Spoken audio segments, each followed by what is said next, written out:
Good morning, everybody. Good to be with you here on From the Deep End. I'm Jonathan Jenkins. We are here on Tuesdays and Thursdays, and we study our Bibles together. That's what this program is all about. We are currently in a study of the book of Galatians. We'll be in the middle part of chapter 5 today. Looking forward to joining in and participating with that study with you here in just a few minutes. Good to see uh, people start to come in here. We are at the Rockledge Church of Christ. That's where we host this program from. We're on all the Rockledge channels, as well as we are across the channels of Digital Bible Study, my personal work that I do. And so you can find all the links in those descriptions if you're interested in seeing some other material that we do produce as a part of this effort. So, having said all of that, I think we're all right, just checking to make sure things are.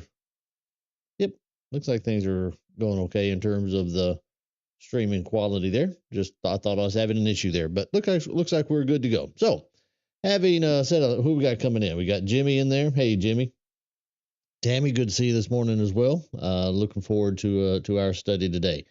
Let's go ahead and turn our attention into that portion of the study, and here we are. As I said, we are in Galatians chapter 5. We left off on Tuesday, kind of wrapping up that section right there, about verse 7 down to verse 10 is what we covered, which means we got like 4 verses in. How about that? That doesn't happen very often. We may actually get a few verses in today. If I could, I'd actually kind of like to get all the way down through the end of verse 14. I'm not sure that's going to be possible. Probably will be. Let's see. Because that would be a good place to kind of wrap up this week, because as we get into this next section, starting in verse 16 of chapter 5, on down through the end of chapter 5, verse number 26, that will be a portion of study that is going to take a little bit of time to get through. Okay. That is a very commonly used passage in Galatians. It is also one that is, at the very least, a little bit misused. And it's going to take some time that we need to go through and discuss it. It's going to be, frankly, a repetition of a lot of things we've already talked about. But given the familiarity that people have with this text, rehearsing some of that material, I think, is going to be useful. That's going to take us at least a few sessions to get through as we go through that. And it's going to take us up here in the first 3 or 4 verses of that section. It's going to take us back to Romans chapter 7, because that is very similar to Romans 7. And frankly, a little bit of Romans 8 as well. So when we get down there, hopefully next Tuesday, that will be a part where we have to pause and take some time to talk about it. Okay. Once we get through that section, though, I don't think there's that much in chapter 6. There are a few things in chapter 6, but chapter 6 should be in terms of the pacing that we have for this class, chapter 6 should move us along pretty okay. I say all that to say this. I think we'll be done with the book of Galatians here. What is it? Mid-September. Maybe by the end of October, we might be through the entirety of the book of Galatians together. We'll see. That may not be exactly right, but we should be through there. Hopefully by the end of October, somewhere around that range. Which means I say all that to say this. My brain's already been thinking about what do we do next after Galatians. I did have the thought of, let's just turn the page of our Bible and go right there. Once we finish Galatians, let's just turn the page and go straight to the book of Ephesians. Ephesians is probably my favorite book in the New Testament. The only downside about studying Ephesians is that the theme of Ephesians is going to be a lot of repeated material that we just did in Galatians. So it wouldn't really be a change of of direction. We'd be talking about, it's a great book. I mean, that's what I said. Like I said, it's probably my favorite book in the New Testament. We'd be talking about some really wonderful things in this text, but it would be a repetition of a lot of the material that we've already covered. So, I do like the concept of just turning the page and going to the next one. So let me know what you think. We got probably at least 6 or 8 weeks, I think, before we are going to be dealing with that. But we are making some progress here. And we are, other than, as I just said, other than this section, and it really is those first three or four verses of the next section of Galatians, we are through most of the complexity of the book of Galatians. Okay. So we'll see how it goes from here. But today we are going to be in verses 11, probably down to 14. And we'll see where we get in from there in that portion of the study. So let's kind of summarize where we were wrapping up on Thursday, and we'll go from there. I spent a lot of time on Thursday, a good portion of our time. I actually let y'all out early. So we were out by 12:40 Eastern time or so, which I thought that was pretty good, actually. But we spent a lot of time talking about here, verse numbers 9 and 10, 11, 11's the whole lump. I have confidence in the Lord that you will take no other view, and the one who is troubling you will bear the penalty, whoever he is. And just remember what I talked about there. I cannot prove it. This could be something I am dead flat wrong on, but I think the one who is troubling you, Paul knows exactly who that person is. My gut would say to me, and it's just my gut, that there is actually a singular individual. We talked for some length about the plurality of those who are troubling you that appear earlier in the book and that appear again in chapter 6. And right in the middle of it, there is the one. All right. And the connection I made is, I think the one that's here in Galatians, if it is not exactly the same person, it is probably of the same characterization, in the same category. How about that? In the same category as the thorn in the flesh, the messenger of Satan over in 2 Corinthians. Again, my gut would say it's probably the same person. And I also made the connection to 2 Thessalonians 2, and that man who puts himself in the place of God in 2 Thessalonians 2, who's working the mystery of lawlessness. By the way, I don't have any doubt. Again, I can't exactly prove it, but I don't have any doubt that the mystery of lawlessness, it's not Roman, it's not pagan. Okay, that as of AD 50 something, when Paul says that's already happening, it's already at work, and the man of sin is already working. That's not some 21st century American thing. It's not dispensational premillennial. That 2 Thessalonians thing is a first century thing, and it is tied to the temple and somebody setting himself in the place of the temple. That's Jewish, right? There's no way. There's just no way that is the man of sin and the mystery of lawlessness. There's no way that is anything other than Judaizing teachers. I can't get my brain to accept any other concept. Can I prove it? No, because Paul does not in that passage. Paul does not, other than to use the temple and so on. Can't. I just can't get anything else in it. And then he talks about the signs and wonders that, the false signs and wonders that are there by, he attributes it to Satan. That sounds a whole lot like those false apostles over in 2 Corinthians chapter 11. And as I said a couple of classes ago, I would tie that to the Antichrist that are there that went out from us because they're not of us. Those are Judaizers. Got to be. And so I would bundle all of those passages together. I guess is the point I'm making. And it would not surprise me. Again, cannot prove it. It would not surprise me if the thorn in the flesh, the man of sin, and the preeminent Antichrist of the many Antichrists that have gone out into the world, and the one who is troubling you in Galatians. It would not surprise me if that's not the same person. Now, could be a embodiment of a kind of person who is doing that, and because of that, you have not just a singular Antichrist, you have many Antichrists going out into the world, which would sound a lot like the false Christ and the people proclaiming Christ is over here or over there. that are mentioned in Matthew 24. Okay. That would be probably the more functional way that happened. However, humans haven't changed. Humans haven't changed. And the Judaizers are there in the church, and there is a historical foundation. We've talked about it at length from the Pharisees, Galatians or Acts chapter 15, Acts chapter 11, so on down the line. So there is a broader foundational basis for Judaistic theology, which came from the Pharisaical religious elitism of Judaism that is now inside the church. But people haven't changed.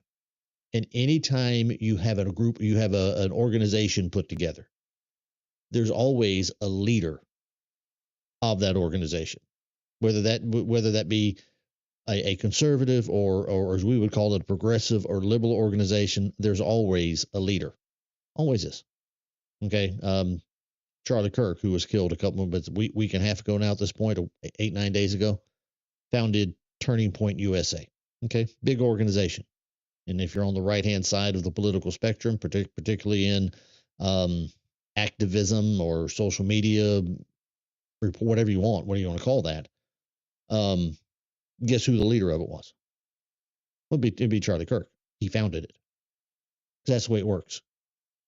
There's almost always a leader to whatever movement there is. Now, that leader may not create the ideology. There are a lot of people that predate Charlie Kirk. A lot of people do. I would, go back to the Big Daddy, go back to Rush Limbaugh. Okay, Charlie Kirk was just Rush Limbaugh, just using different media to do it, but that's who Charlie Kirk was. Rush is the Big Daddy on that. Always was. Probably always will be. Okay, but even Rush wasn't the first. But there's always a leader. There's always somebody. For good or ill, there's always somebody. So I think that's why I'm going to wrap it up. I'm getting wrapped up in stuff we talked about on Tuesday. Can't prove it. I could be dead flat wrong about this, but I'm not dead flat wrong that these texts are interrelated. I'm not dead flat wrong that these are Judaistic texts. They have to be. They just have to be. If you're trying to make this Roman Empire 3rd, 4th, 5th century, if you try to make it 21st century America, I'm sorry, I'm rolling my eyes at you when you say it, because there's no way that has any textual connection to the churches of Corinth, the churches of Galatia, and the churches to whom John writes in 1 John 1. Just doesn't. All of those texts are things that were, and Thessalonica rather, left that off. Okay, all of those churches were going through things that were impacting their lives then, not something yet future 2,000 years out. Okay, these are not dispensational texts. No, none of that. It's a 1st century thing, which the only thing that can be then is Judaism. It's the Judaizing teachers. That I'm not dead flat wrong on. Could I be dead flat wrong that Paul has a particular person in mind and that particular person is having influence beyond the churches of Galatia? Yeah. That I cannot prove, and that I could be dead flat wrong on. All right. So just keep that within your brain and keep it within the limitations of what can be proved and what cannot be proved. I'm just giving you what my thought is on those texts. Anyway, that's where we were on Tuesday. Let me wrap that up and get over here into into Thursday. And Jimmy says the indefinite nature of the phrase suggests Paul intentionally avoids naming anyone. He does. Absolutely he does. And he doesn't in any of the text. Unless you want to say that as he writes to Timothy, you've got who do you have in 1st and 2nd Timothy? Hymenaeus and Alexander, Philetus, John. I would include Diotrephes in this conversation because I think Diotrephes is probably a Judaizer. But yeah, I don't think Demas. I think Demas has other problems, probably. But yeah, in general, Paul does not specifically name people. But when he talks about those false apostles there in 2 Corinthians 11 and 12, I am 100% certain that both the Corinthians and Paul know exactly who those false apostles are. Okay, there's no way Paul does not know the names of those false apostles in Corinth. He was in the city for 2 years.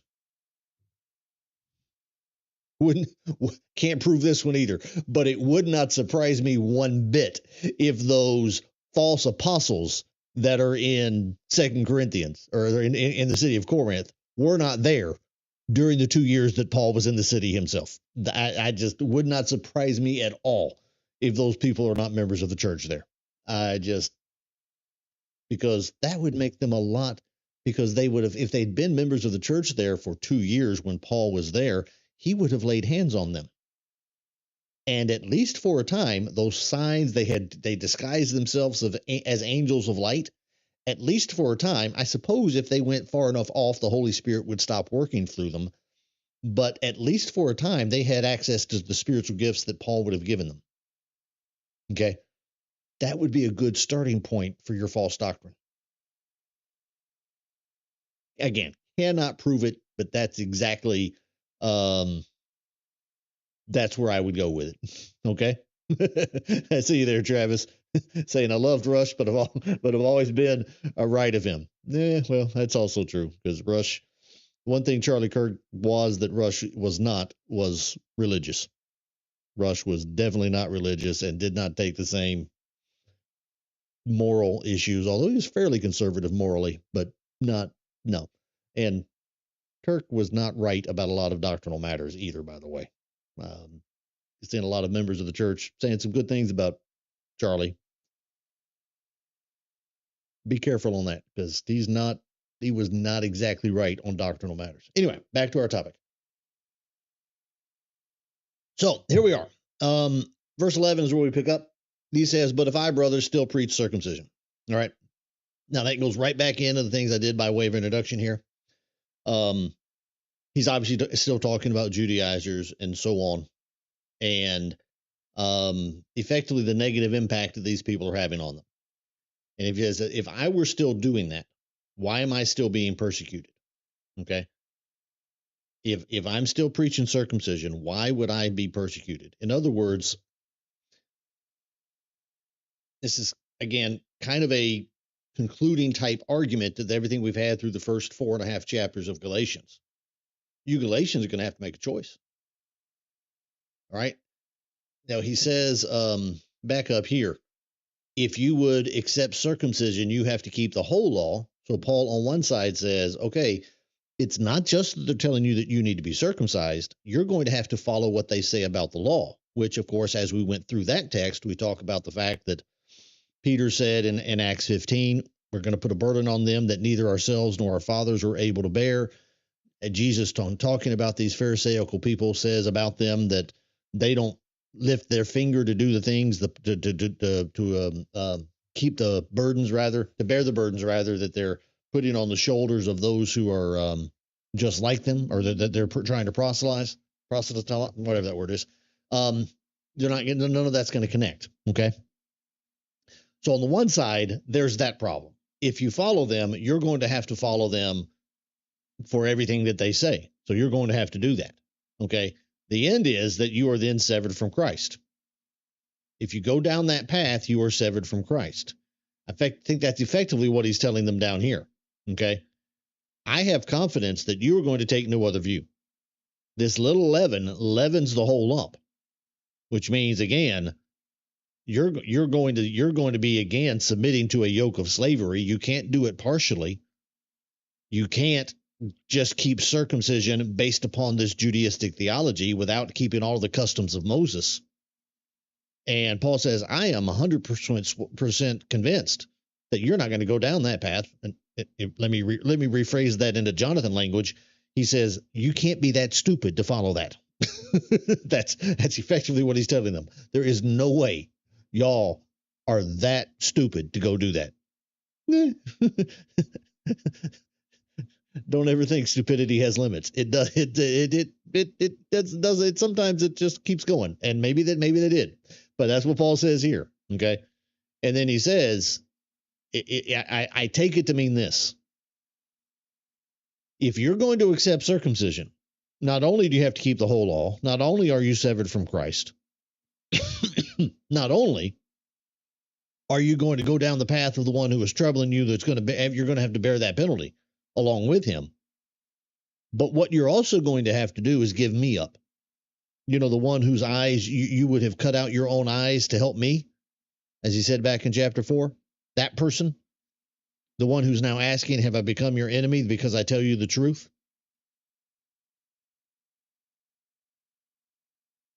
You can't have me and the doctrine of circumcision. That's the point. That's what I take from this text right here. Because maybe some people were trying to make peace. Again, this is another point that I cannot prove. I have no textual evidence of it that I can think of anywhere. But again, people haven't changed. Human nature hasn't changed. We're going to come across, if we get down there today, hopefully we will, we're going to come across Paul telling them, don't bite and devour one another. All right? Have you ever been in a setting, let's make it a church. Have you ever been at a church where relational problems start to arise? Okay? Where some kind of relational problem happens. I'm just trying to pick one without. How about this? A church is redecorating. Okay, it seems to happen every time a church tries to redecorate, remodel. Because at some point, guess what you have to do? Okay, you have to replace the carpet inside the church building at some point. All right? That's what you're going to do. You're going to replace the carpet. Because you got to have carpet in the auditorium. If you had tile floors or something like that in the auditorium, it would be so loud in there you could never hear the preacher. How many kids would drop things on the floor and make noise? You got to have carpet.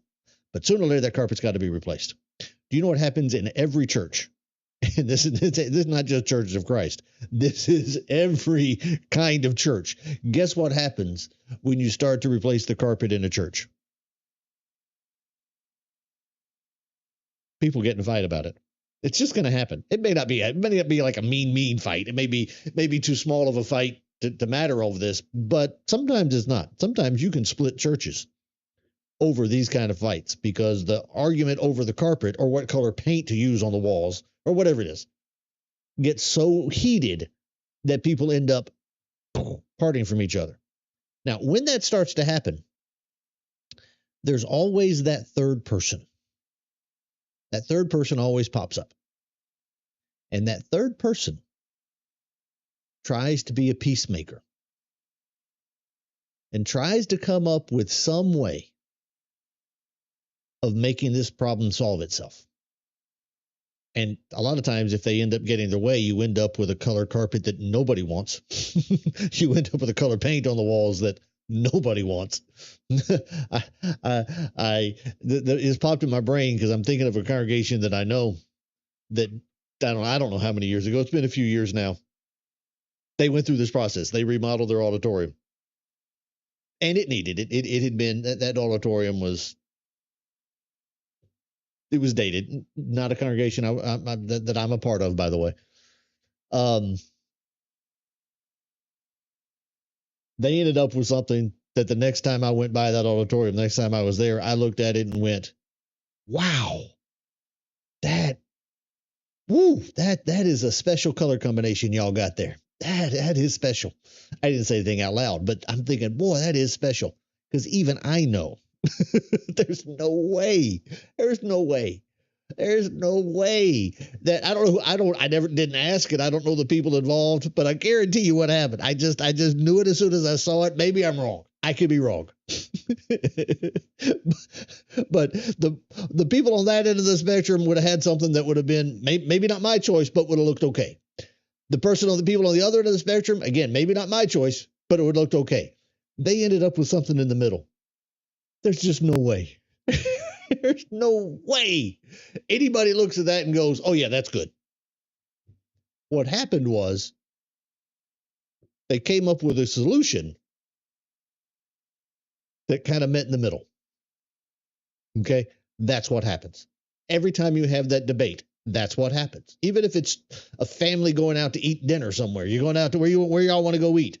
So somebody picks one, somebody picks the other, and then the peacemaker in the group picks a middle one, and nobody's actually happy. But that's the way it happens. Okay, let's say somebody wants Italian and somebody wants barbecue. Okay, and somebody will find some kind of chain restaurant that you can go into and get a piece of lasagna and a piece of barbecue. And the problem is that lasagna is not as good as it would have been at the Italian place, and that barbecue is not as good as it would have been at a barbecue place. And you both get what you want, but it ain't really what you wanted. Okay, that's the point I'm trying to make. I say all that to say this. I think that's what's happening here. When Paul says, brothers, if I still preach circumcision, okay, again, I don't have a real strong textual basis for this, but I'm just trying to understand what Paul is saying. I'm trying to take what he is saying here and put it into what I know about the dynamics of relationships and, frankly, churches. Okay, you have two groups in there. One is saying you have to be circumcised and keep the customs of the law of Moses. The other group is saying, no, we don't have to do that. I would be stunned if there were not a peacemaker in the middle of that group who tried to come up with some harmonious solution, which was maybe along the lines of, hey, we can't keep all the customs of the law of Moses, but Paul was a Pharisee, and we know the Judaizers, their origin is Phariseeism, Acts 15:5. We know that. Surely somebody trying to keep peace in the churches of Galatia to find some way of harmonizing these two doctrines which are separate. Somebody will walk in there and say, you know what? Paul is circumcised. And he actually mentions it here in Galatians 2. Somebody might walk in there and say, and Paul got Timothy circumcised. So maybe, hey, listen, we don't have to do everything these Judaizers are saying, but maybe if we just go get circumcised, we can keep some peace with them. See, I think that's what's happening. Can I prove that? No, I cannot prove that. I could be dead flat wrong there again. All right. But I think that's at least part of what might be going on in the churches there of Galatia. You got peacemakers who are trying to do that. You know what? The problem is sometimes that third party who shows up, okay? Jimmy, we want brown carpet because that's the carpet the Apostle Paul had. Okay, fine. But sometimes that third party who shows up is not actually a peacemaker. You know what that third party is a lot of times? That third party is actually a manipulator. That's what that third party is. That third party is a manipulator. Now, if I'm halfway, even a partially right about what I just pieced together as to why Paul throws this in right now, it would not surprise me at all if somebody is in the churches of Galatia saying, hey, Paul doesn't argue against circumcision. Paul doesn't do that. And that person is coming in maybe trying to get other people circumcised and effectively take control of the situation. Because maybe this person, perhaps working in conjunction with the Judaizers, maybe this person is the quasi peacemaker, and he's telling the Gentile Christians, hey, listen, if you don't have to keep all those things law, listen, just Paul's circumcised, he circumcised Timothy, just do that. If you just do that, then we can have some peace. Okay? We can have some peace here for a while. But you know what that person's going to turn around and do 6 months from now? Let's go back to my as Jimmy's got the brown carpet in there. Somebody comes in, he wants the brown carpet. Okay? And that's all they talk about is the brown carpet. But now that they've got the brown carpet in the building, maybe it's the fabric on the church pews. because nobody was talking about the fabric on the church pews. We hadn't gotten that far yet. Or maybe it is the paint on the walls. But we've already made a decision. Maybe we've already got the carpet in the building.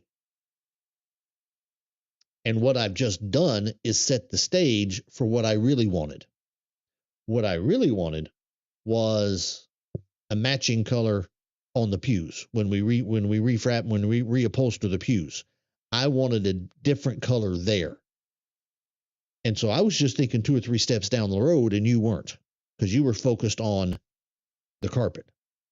Okay? Maybe that's actually what I was doing. Just being a manipulator. All right? And so if somebody is playing that, some kind of version of that role in the churches of Galatia, he minimizes the role of the Judaizers coming in as a peacemaker, and he says, hey, Paul's circumcised. Just do like Paul does. I become all things to all men. That's Paul's language, 1 Corinthians 9. Just do that. Now, 6 months after your Gentile men have gone and been circumcised, guess what he's going to come back and say then? Well, y'all are circumcised. And if you're circumcised, what's the next step? Well, you can't, you as a circumcised person, surely you got to keep the Sabbath. How do you not keep the Sabbath? How do you not keep Passover? See, it's that role of manipulation. Now, am I right at all about what I think is going on here? I don't know. I could be dead flat wrong on it. But I don't think I'm so wrong that some version of that is not what Paul has in mind. Okay? And he's making it, as I understand this text, he's making it very clear at this point. I am not part of that party. I am a Jew. I am a Pharisee.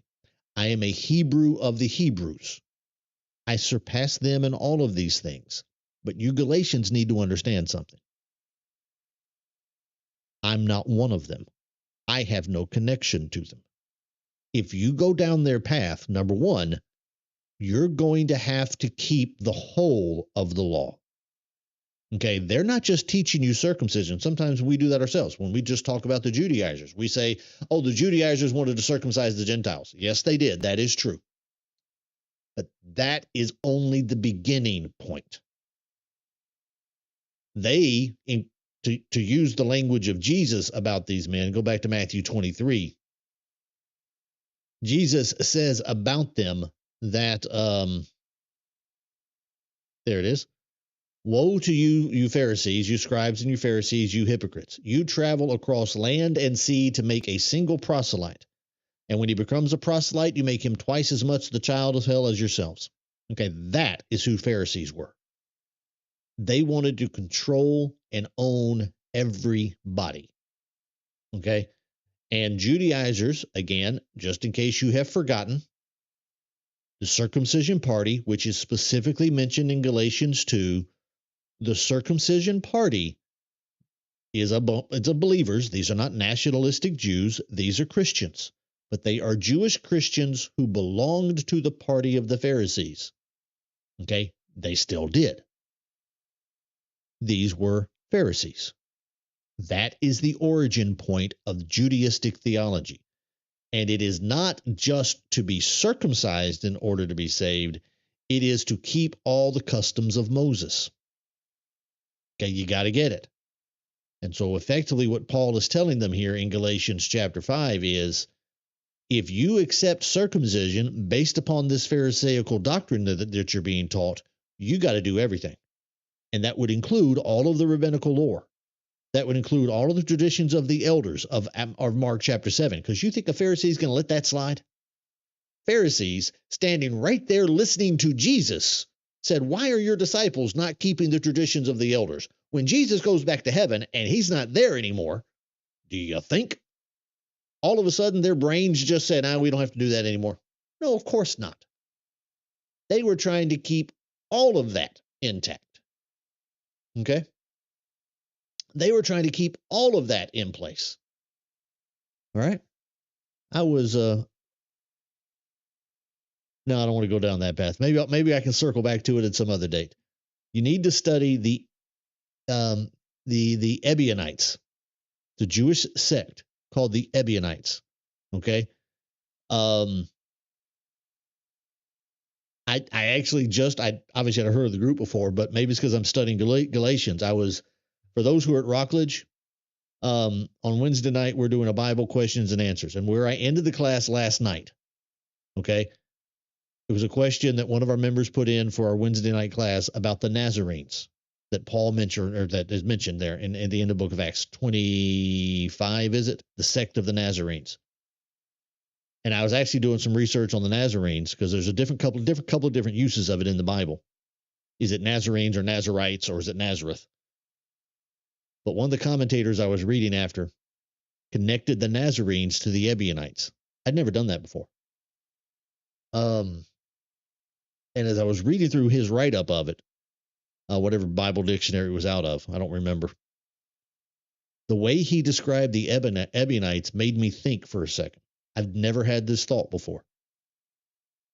That the Ebionites might be the remnant of the Judaizers that existed after AD 70. Because the Ebionites start popping up in terms of church history stuff late first, early second century.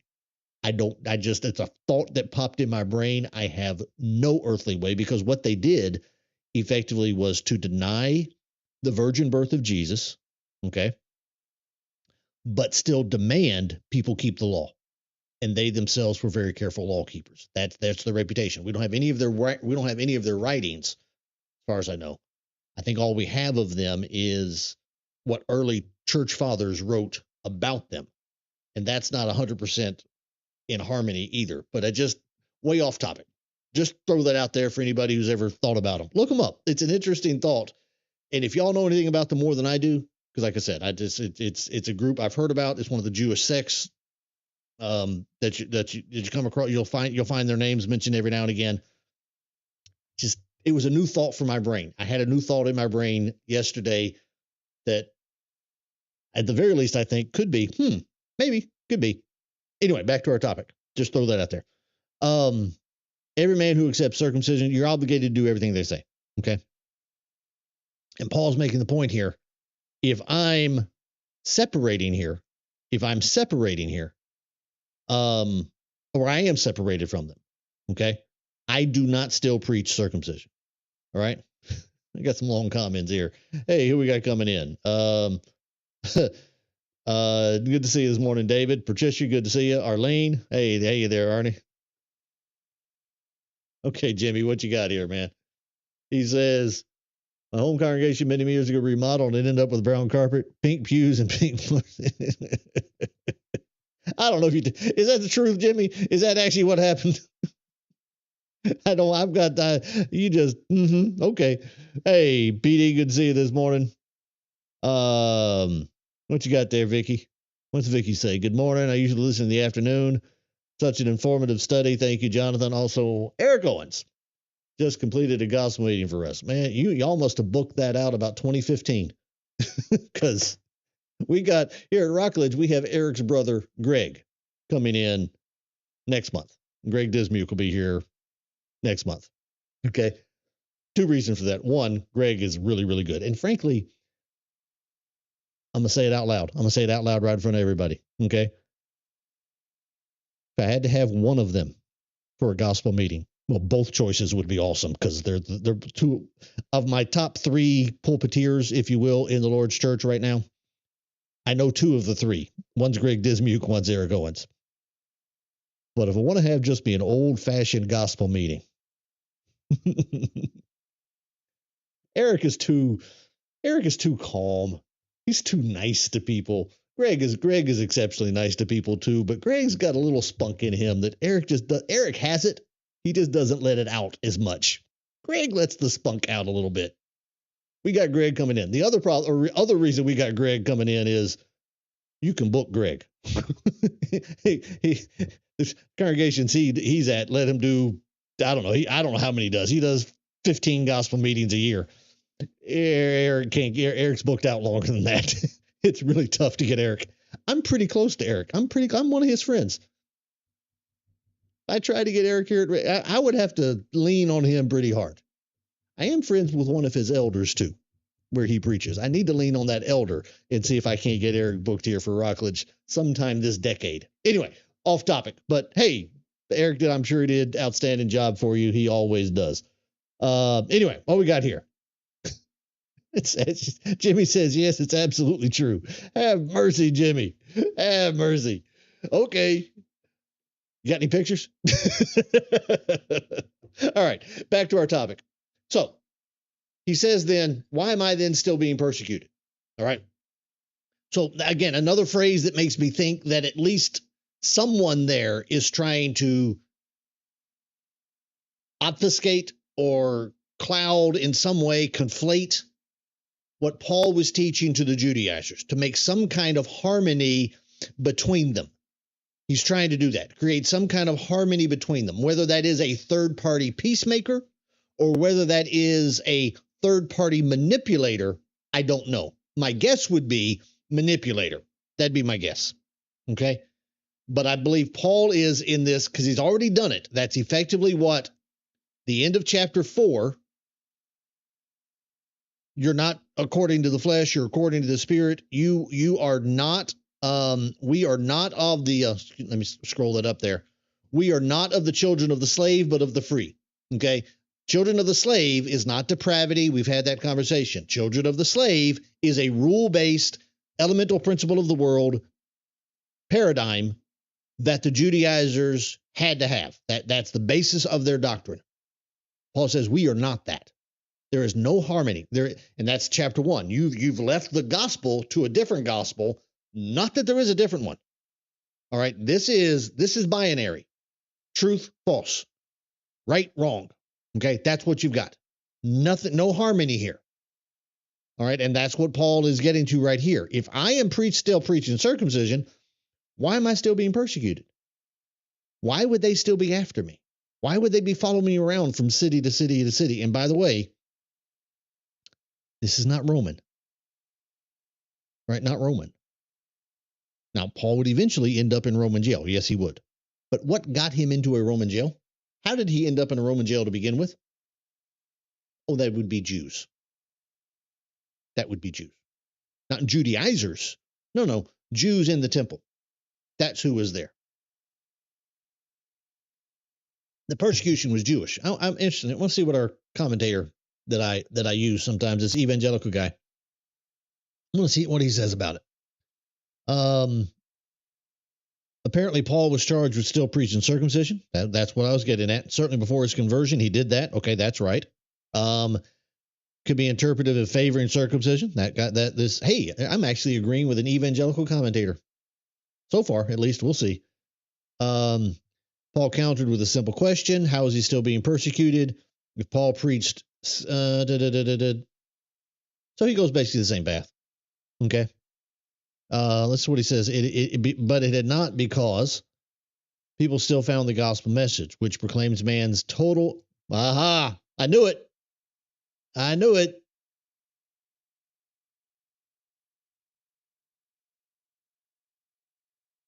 It had not. Okay. The offense of the cross would have ceased to exist in his ministry. But it had not, because people still found the gospel message, which proclaims man's total inability to contribute anything to his salvation, offensive. Okay? Thus, the cross marked the end of the law system and rendered circumcision and obedience to the Mosaic law unnecessary. Okay? That's why I wanted to see what this commentator said. I had a feeling. As I tell you every time I use this, I have not read this ahead. That's the first time I've read that. But lo and behold, there it is. Okay? What Paul is saying here is, if I still preach circumcision, why am I still being persecuted? Okay? Now the commentator did not specifically bring up where the persecution came from. Okay? That's actually what I thought he might do, but he doesn't. He goes down the Calvinistic depravity path in answering why Paul would still be persecuted. Okay? But he then talks about, in that case, the offense of the cross has been removed. Now, his idea, that commentator's idea, is that the offense of the cross being removed is because Paul was proclaiming man's total inability to contribute anything to his salvation. Okay. That goes back to that whole discussion that we've had over and over and over again throughout this study. And he man's total inability. Get that. Okay. Sometimes we're having conversations with these evangelical paths. They will say that if you talk about having to say you have to be baptized, if you say out loud that you have to be baptized, what you are telling people is that you have to work in order to be saved. You're invalidating grace, faith, and mercy by saying works are obligatory. Okay, now that they will make that argument, but here is actually the foundational problem with it. Okay. And this commentator says something out loud that if you go on social media and you end up talking to a more progressive minded evangelical who comes from a Calvinistic background, they actually will try to say that, no, we don't actually teach that. It's amazing how often we're scrolling through whatever social media I'm on, reading their stuff, that I find them saying over and over again how we don't properly understand Calvinistic theology. Okay, anytime you hear a Calvinist saying that, just know this. What he is trying to do is, what's the current term? Is it gaslighting? They're trying to gaslight you. Okay, they're trying to rewrite history. They are. Because this is Calvinistic doctrine right here. This is total hereditary depravity.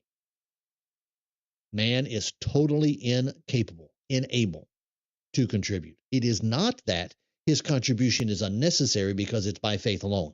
See, that's the way they try to characterize it today.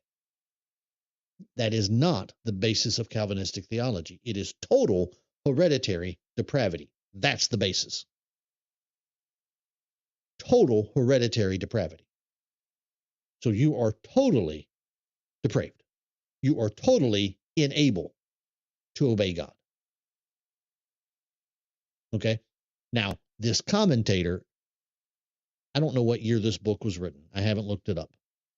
But I'm suspecting that this man who has had enough reputation to have been chosen to be an author of a fairly widely spread evangelical publication, I'm assuming he had enough credentials to be worthy of the pick, which means he's probably not a 25-year-old. Okay, whenever this book was written, I would suspect he was probably closer to my age range, 50s, 60s, or something like that. Probably. Been around for a while. In other words, he grew up and he was taught Calvinistic theology before social media started putting pressure on 20-something-year-old Calvinist preachers to deal with the ramifications of total hereditary depravity when it comes to good and evil in the world, when it comes to demon possession versus not demon possession, when it comes to the death of babies and abortion and all those things. See, this guy's doctrine is actually tied to the historical root of Calvinism. Okay? You got to get that clear, because it is what you're hearing guys say today. They try and make it sound like it's not the same. They try and make it, they're gaslighting you. They're trying their best to make it sound like, no, we haven't changed. Y'all just misunderstand our position. No, we don't. Because every now and again, we pick up a book of yours and we read it. And that's what it says. Now, this guy, this author, this evangelical commentator, first of all, if you're going to be a Calvinist, this man is taking the right position. Okay, the moment you walk away from total inability, Calvinistic doctrine collapses completely. There is no basis for it whatsoever. Okay? Which, by the way, that works the other direction coming back too. All of you members of the Church of Christ, who believe in some kind of fallen nature that happened out of the garden, that we are somehow no longer made in the image of God, and there is a portion of depravity. We've talked about that at length. I'll go and just want to say it right here, to say it again, because it has been at least a couple, 3 weeks since I said it. I'm going to say it again. Okay. Once you start walking their way, there's no off ramp until you get to where they should be, which is total depravity. Okay. But so it's true both directions. If you add in 1% depravity, 100% your answer. But if you come in the other direction and you go from 100 to 99% depravity, guess what your answer is? 0% depravity. Okay. It's still a binary choice. It's a binary choice. From the Garden of Eden till now. Okay. Either man has been 100% depraved or 0% depraved. There is no hybrid model. The problem is most every version of Christendom these days has something in the middle. Very few people will stand on 100% depraved. If you can find a true Calvinist, Mr. Campbell is one. Totally unable. Or, well, me.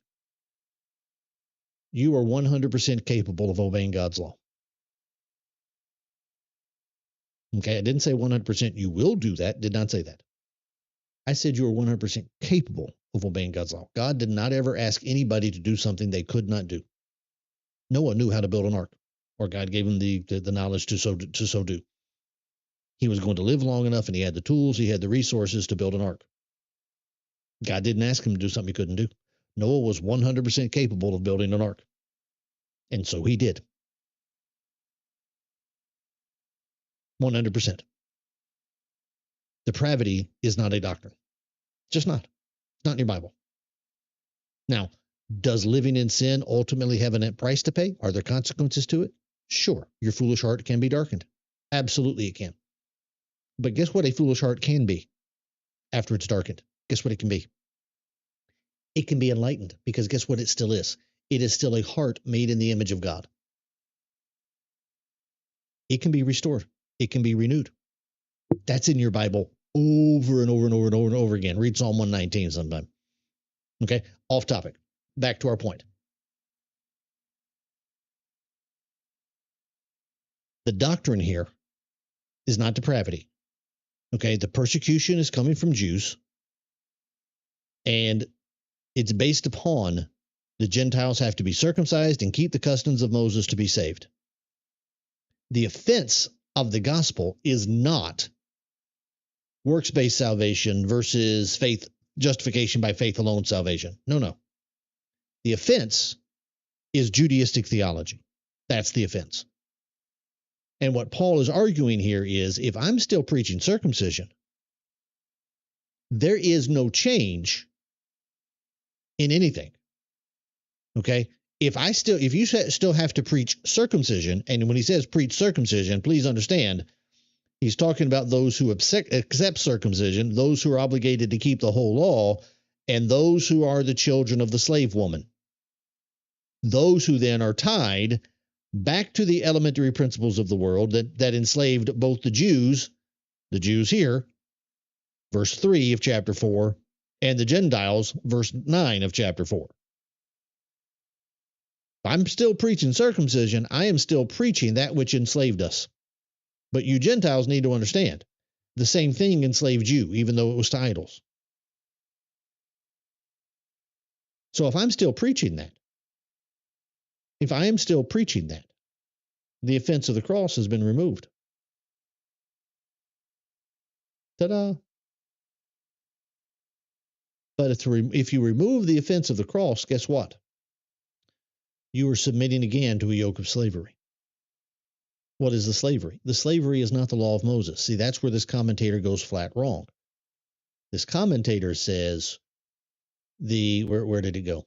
Thus the cross marked the end of the law system. Please understand that.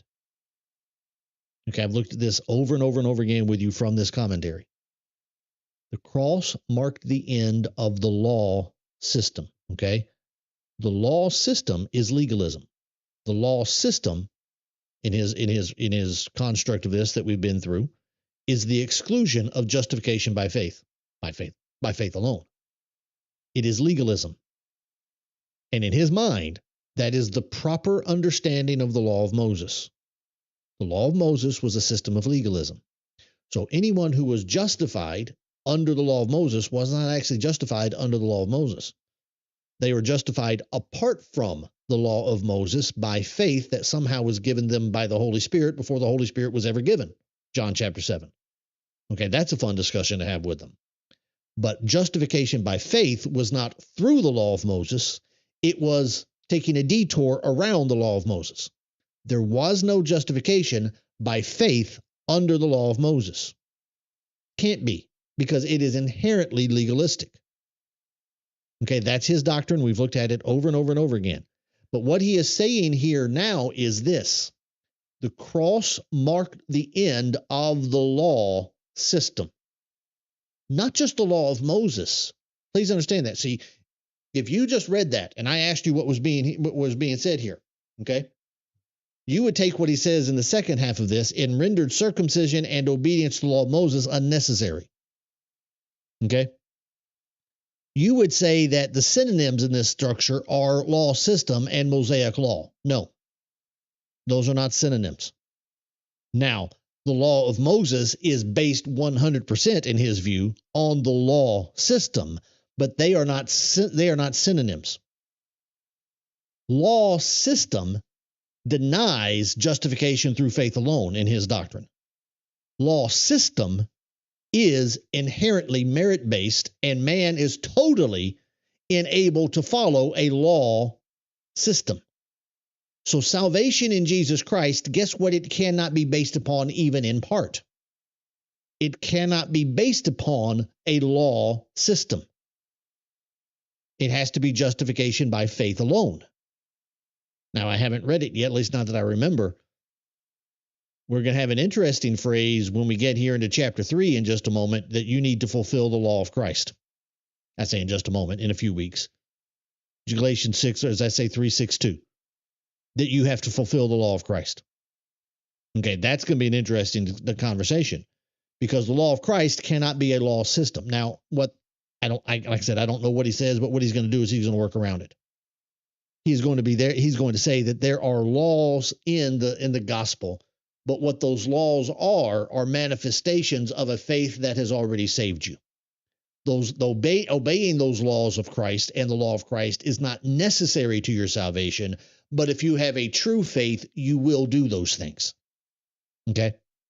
He's going to have some version of that construct, because if anybody who ever, anybody who has ever fallen away from grace, back here in verse 4 of chapter 5, anybody who is now severed from Christ, the first part of chapter 4, verse 4 rather, anybody who is severed from Christ or fallen away from grace was never actually saved. That's the only conclusion you can come to using that doctrine. Okay? So when he says the cross of Christ, the fence has been removed, he's saying the law system has been removed. Circumcision, and he believes circumcision by the Judaizers is being properly taught, and the law of Moses is being properly taught, because they are based upon what he refers to as the law system. Not justification by faith, but justification by works. We've even looked at it. He says back in chapter 2, I believe it was, those are mutually exclusive, and it is scripturally impossible to combine law or faith and works. Okay? Scripturally impossible, he said, to combine those two things. So that's what he's saying here. The doctrine of circumcision, rightly taught, is the precursor of the law of Moses, again, rightly taught. It is 100% a law system devoid of salvation or justification by faith. And the gospel, and if Paul were still preaching a law system-based salvation, the offense of the Christ cross would be removed. That's his doctrine. Okay, that is not at all what Paul is talking about here.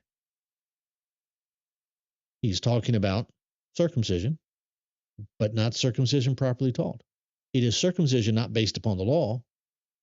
It is circumcision based upon the elemental principles of the world, which the Gentiles who never knew the law of Moses were also enslaved to.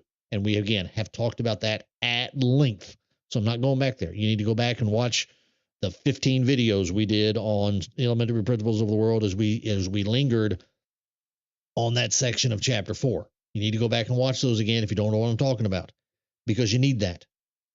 You need to understand. If you're a new viewer here, you absolutely have to understand what Paul is talking about with the elementary principles of the world. Okay? If you want to understand Romans 6, 7, and 8, you need to understand that. You want to understand Colossians 2, you need to understand that. It is not the law of Moses. It enslaved even the Gentiles. It was tied to idolatry. Okay? It is a rules-based path. Okay? That is not the path of the law of Moses per Romans chapter 9, verses 31 through 33. That is not the law of Moses. And that's what this commentator gets flat wrong in this section. The version of circumcision that is being taught is the version of circumcision that the Gentiles have to do that, and to, where's my phrase there? They have to be circumcised according to the custom of Moses. Okay, when a Jew says the custom of Moses, please understand, as we have looked at, again, hundreds of times, back here in Mark chapter 4, they are also including the traditions of the elders and the many other traditions. The traditions of the elders. That's what in Matthew 15, Mark 7, that's what's going on back here. That these Pharisees are there in Acts 15. And they are the same group of people talked about in Galatians 5. This is not the law of Moses, to the point that Jesus says, your doctrines, your commandments of men, your traditions, you're holding to the traditions of men, you have left the commandment of God, which is the law of Moses. The Pharisaical way is not in harmony with the law of Moses. Let me say that again. The Pharisaical way is not in harmony with the law of Moses. Jesus says it explicitly. You leave the commandment of God to hold to the tradition of men. Okay? You do that in order to establish your tradition. That is exactly what is taking place here in Acts 15. You need to be circumcised and to keep the custom of Moses. That's what James and the elders tell Paul in Acts chapter 21, and that is exactly what is being discussed here in Galatians 5. The Bible's not trying to trick you. Not 4 different doctrines here, it's one doctrine. Okay? The offense of the cross is the removal of the elemental principles of the world. The Pharisaical mindset. That's what it is. Okay? But understand, the Pharisaical mindset, the elementary principles of the world mindset, God never created a law that was founded upon that. I mean, that is just blasphemous. That God would create a law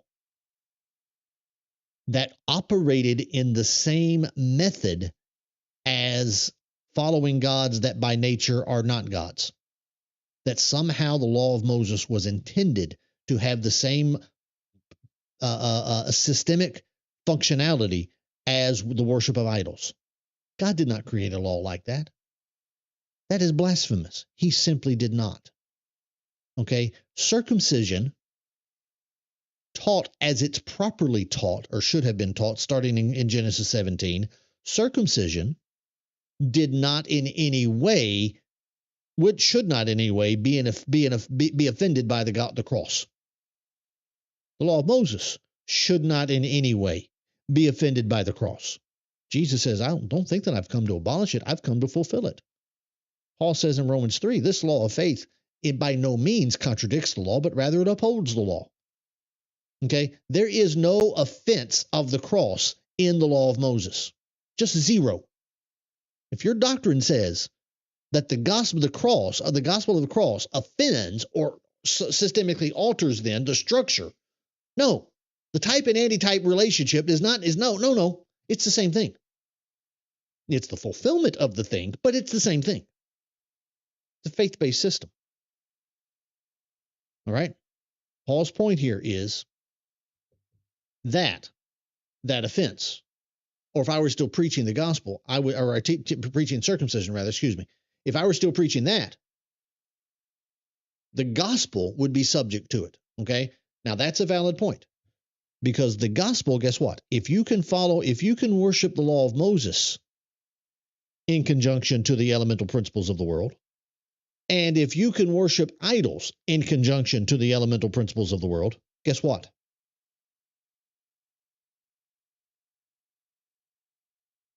You can follow the gospel in submission to the elemental ESV principles, spirits of the world, principles of the world, same word.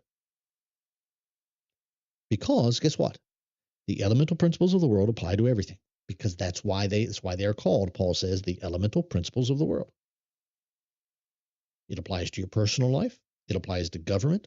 It applies to civic organizations. It applies to HOAs in your neighborhood. It applies to every arena of life. That's why it is an elemental principle, an elemental spirit. Same Greek word, by the way. Let me say that again. Same Greek word. Same word, same phrase. It is the elemental principle of the world. What separates that is faith working through love. Okay? That's the offense of the cross. Okay? Your marriage, if it's a good one, your relationship with your children, if it's a good one, or your parents, is not based upon the elemental principles of the world. If you base your relationship, any relationship in your life, upon the elemental principle of the world, it will fail. It just will. What you need is what we talked about, I think, on Tuesday some. You need faith working through love. You need to work. It takes a lot of work to make good relationships work. You need to trust each other. You need to have faith in there. And guess what? The work that you're doing needs to be done through love in both directions.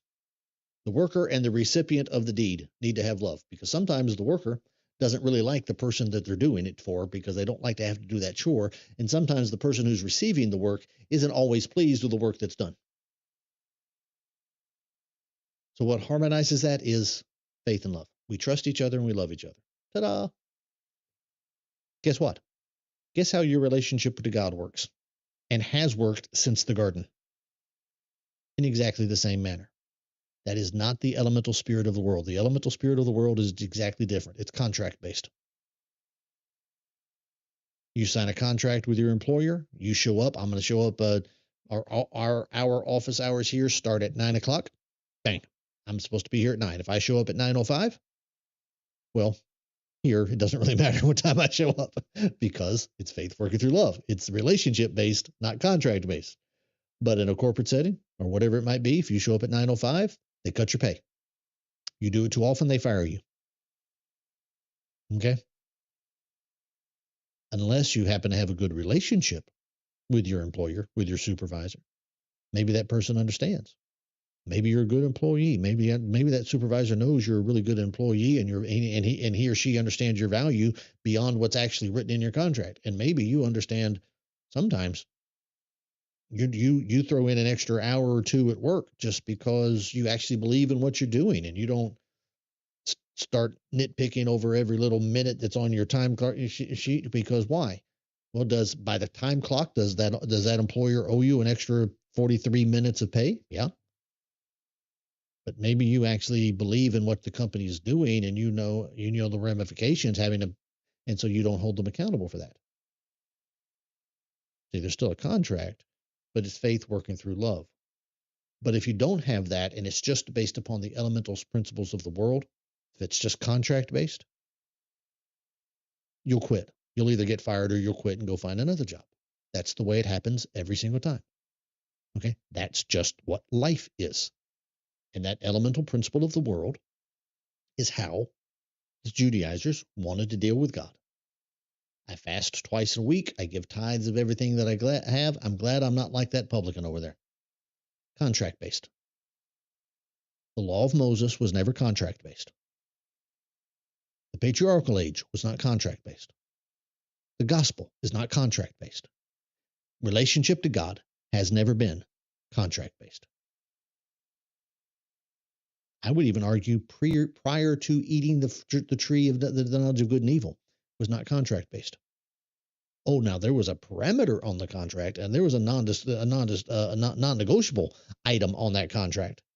Yeah, but for every other thing in their lives, Adam and Eve's lives was not contract based.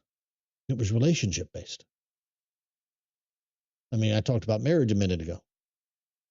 Your marriage may not, maybe y'all have an understanding about who loads the dishwasher, who unloads the dishwasher.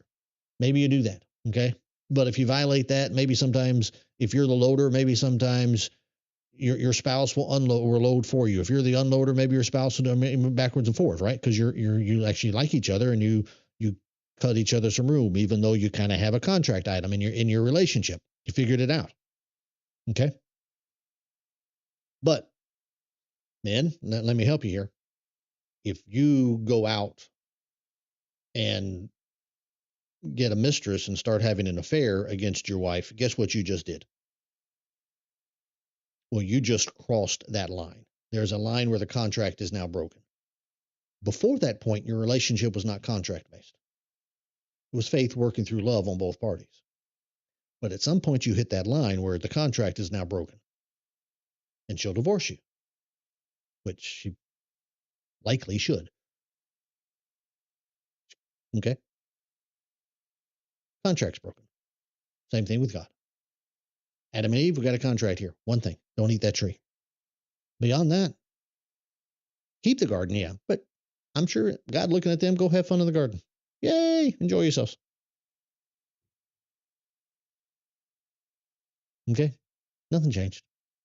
Nothing changed. Did God put up with a whole lot of stuff under the law of Moses? Yeah, he did.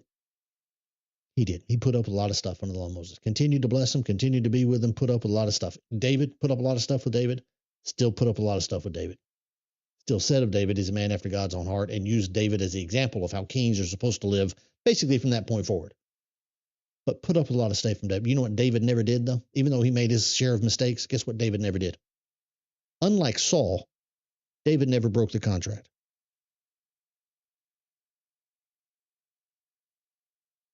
David messed up, but he never lost faith, never abandoned his works, and never lost his love for God. Not contract based. All right, I need to get back to my point. So there you go. All right, he says there in verse 12, I wish those who would unsettle you would emasculate themselves. So I think we talked about this some on Tuesday. That's ESV's rendering of it, and it's exactly what you would think that it says. That word emasculate means exactly that. Okay. We're dealing with a passage here of circumcision, and that's what that word, and that's a circumcision that's cutting a little too deep. If you can fill in the blank there, that's what's going on there. Okay, they're unsettling you, and I wish they would cut themselves off. Now, I'm guessing that's at least partially metaphorical coming from Paul. I mean, maybe not entirely metaphorical. I'm given Paul's lack of tolerance of fools. If they did it, I'm not sure Paul would be actually overly upset with them. However, I'm going to think that at least partially, that's at least metaphorical. Okay. Maybe cut themselves off doctrinally, stop saying that stuff, maybe cut themselves off from the churches of Galatia, maybe get out of there. Take it for what it's worth. All right. But that's a strong language. And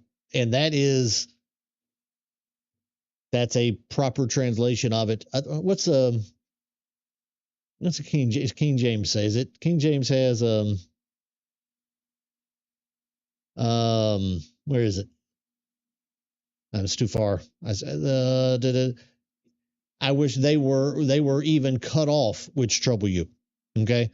King James translates it as if that were something else, something that would help happen outside of them. All right. So it's not actually their doing, it's somebody else's. Okay. ESV translates it as if he wished they would do it, that they would emasculate themselves. Okay. if you want to get a little bit, and why the translational difference, it's not a. Let me show it to you.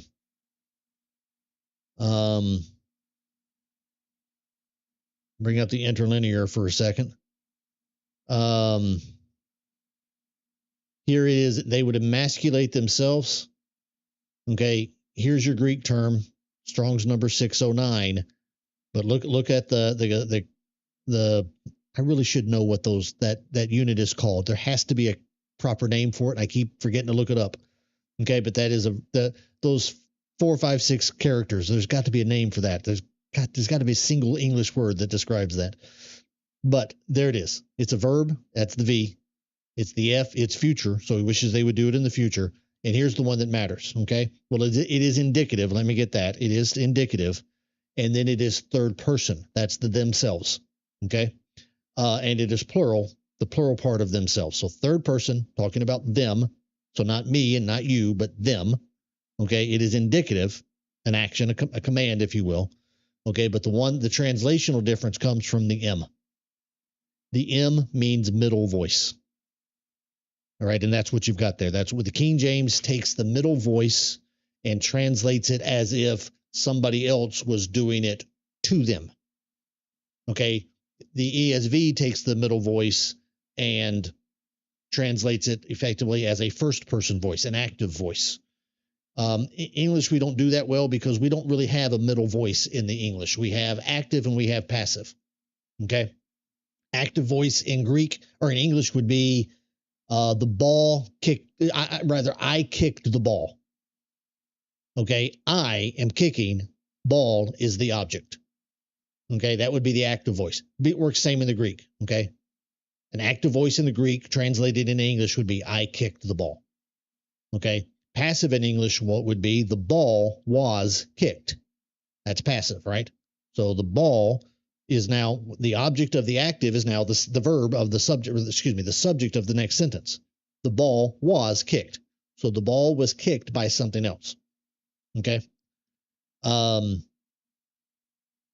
the Greek, it'd be the same thing. A passive verb in the Greek means that it's why most of the baptism verses repent, active voice, you do it, Acts 2:38. Yeah, let me make sure I'm right on that. It's got to be right. Been a while since I looked it up, though. I just want to make sure I'm not misremembering something. Where did it go? 38. 38, there it is. Okay. Repent is aorist active. Okay. And then be baptized. Okay. So verb is the aorist tense. Okay. So it is a completion of that.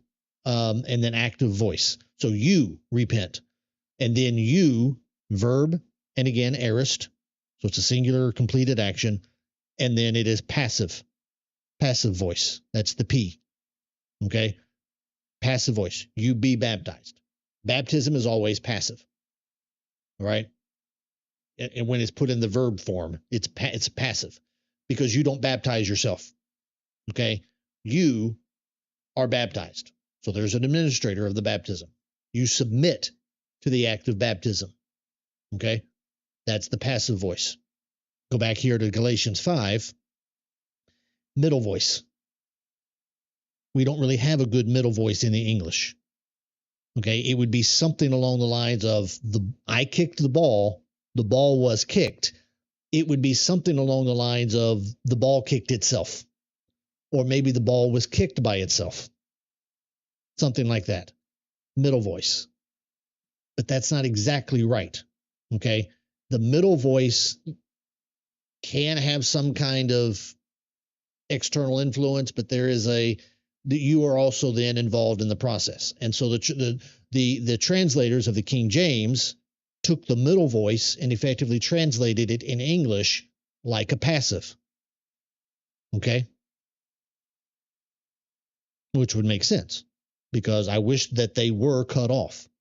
Okay. If you take that literally, if what this emasculate and you take it literally in dealing with circumcision, when you are circumcised, typically somebody else does that for you, right? So that would be passive voice. Okay. Here, though, The ESV translates it as active. I wish they would emasculate themselves. Okay. In English, that's typically, we would consider it to be active voice. All right. But in reality, if you're going to emasculate yourself, what are you doing? Well, I guess theoretically you could do that yourselves. I guess you could. But if you're an adult man now and you are going, let's just say it is circumcision. The word's stronger than circumcision, but let's just say it's circumcised. If you're a 54-year-old man like myself and you wanted to get yourself circumcised, I'm going to get some local anesthesia and I'm going to have somebody else go do it. But I'm going to consent to the action. So in some sense, I am circumcising myself, yes, because I consented to it. I began it. But in the other sense, I'm not actually doing it myself. I'm going to let somebody else handle that while I cringe. Okay, that's what I'm going to do. All right, so middle voice. So if I bring all that up, just because if you're using two different translations here, you get two really different meanings, and we don't see it in the English. All right, I hope that's at least, if you ever read it in two different versions, that's what's going on there. It's just how are the translators dealing with a slight difference in English and Greek about the use of the middle voice. Okay. What you got there, Jamie? To emasculate means to deprive a person or a thing of strength and effectiveness. That's what it is, and that's the English translation. The King James translates it cut off. Okay. And that's if you look up this word, okay, can you see it? If it's big enough to see on the screen or not. The definition here, let me just go ahead and pull it up. Here it is: to cut in such a way as to cause separation. Okay. So in English, Jimmy, you're right. When you emasculate someone, typically we use that talking about men, right? If a man has been emasculated, he has been, his masculinity has been removed or caused to be, there is a lack of strength or effectiveness of his masculinity. Okay. So we use it kind of in that sense, metaphorically. This ain't metaphorical. We're in a conversation of circumcision.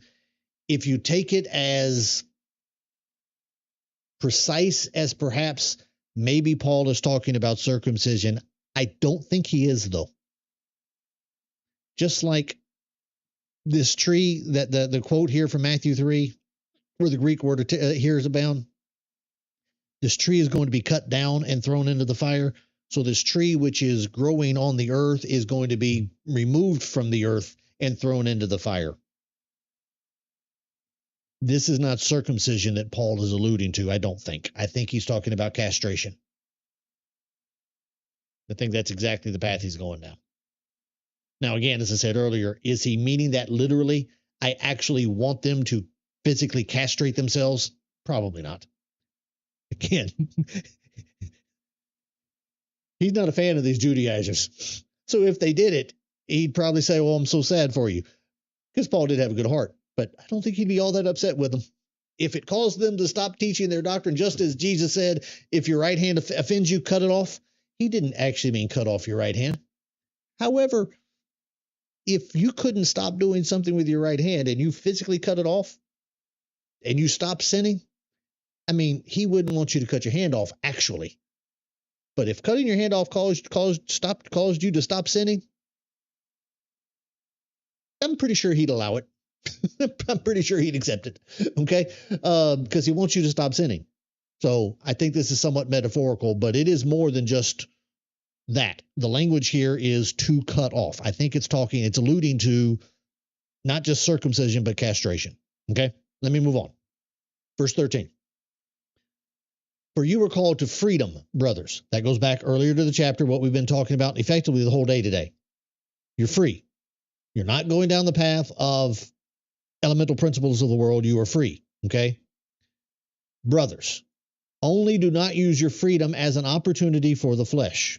Okay. Now, interesting phraseology here. opportunity for the flesh, because what happens later in this text, the very next section that I hope to get to on Tuesday, is the desires of the flesh and being against the flesh. All right? I have said to you repeatedly through this construct, this construct, but also through this class. When you were reading this phrase, for the flesh, in Paul's writings, he is not talking about depravity. He's just not. What Paul is talking about here is the elemental principle of the world. Okay? And specifically within this context, within its connection to Judaism. All right? Now, it could be that. Do not use your freedom as an opportunity to accept circumcision and that which is being taught. Let me say it this way. How about opportunity of the flesh could be a reference back to chapter 3 and verse number 3, isn't it? Where Paul says, are you so foolish, having begun in the spirit, are you now being made perfect by the flesh? Okay, which would connect to chapter 6, where Paul says, there are some of you who are, where's verse 10, isn't it? No, it's not verse 10, it's verse 8. Some of you are sowing to his own flesh. Okay, that is not depravity. You are trying to make the flesh better. You're trying to be made perfect by the flesh. How are you doing that? By submitting to regulations, by observing days and seasons and so on, chapter 4, by submitting again to the yoke of slavery, the elemental principles of the world. That's Colossians 2, that's Romans 8, that's Romans 7. You're trying to go down that path. Okay? It is possible that that is what Paul is talking about here. Okay, I like that construct really well if that's what he's talking about. Because what he is then saying is, it is a further elaboration on what he just said. I don't preach circumcision. There is the doctrine of elemental principle of the world, circumcision, that you're hearing, that's being taught in the churches of Galatia. That is a false gospel. That doctrine has zero compatibility with the cross. There is no harmony between them. Okay, and that's what I just spent the last 30 minutes talking about. Perfect harmony between the law of Moses and the gospel. God wrote them both. They are in perfect harmony with each other. Okay, our commentator said, no, law of Moses, scripturally impossible to combine them. That's his language from back in chapter 2. Okay, I didn't bring it on the screen, but we've looked at it several times. That's what he said. Okay, or was it chapter 3? 2 or 3. Okay, that's what he said. Scripturally impossible to combine faith and works. Can't do it. Okay? Can't do it. Paul is agreeing with that because the Judaizers are not teaching the true law of Moses. They're teaching the elemental principles of the world law of Moses. Okay? What Paul is saying is that you have been given freedom. Not freedom to go out and sin, but you have been made free from the elemental principles of the world. You stand free. So don't submit again to the yoke of slavery, which is again the elemental principles of the world. Don't do it. But you're trying to be made perfect by the flesh. You see, you got to keep that in your brain. Okay? Paul could be simply stating that here's what you could do. Okay? You could use the freedom that you have to give space for fleshly perfection. I'm not sure if that's what he's saying here. I've got another thought I'll share with you here in just a second, and I think it's probably the right one. But I want to bring this up because I can never get it all the way out of my mind on this text.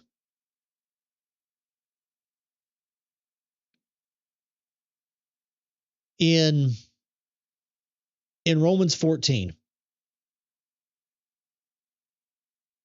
Paul talks about the eating of different things.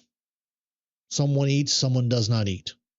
Okay, that would go back to the eating things. That goes all the way back to Acts 15, where James says, according to my judgment, the Gentiles should not eat any meat that's offered to idols. Okay, that's still being talked about in Romans. Okay, but in that statement, he says, the second thing that he says is one person esteems one day as better than another, while another esteems all day as alike. Each one should be fully convinced in his own mind. The one who observes the day observes it in honor of the Lord. Okay, what day on earth could he be talking about? You see, in Galatians, he says, back in chapter 4, you observe days, and he's worried that you may be laboring in vain. So please tell me, how does the observing of days make Paul think that the Galatians have given up, that they have departed from him into a false gospel, while at the same time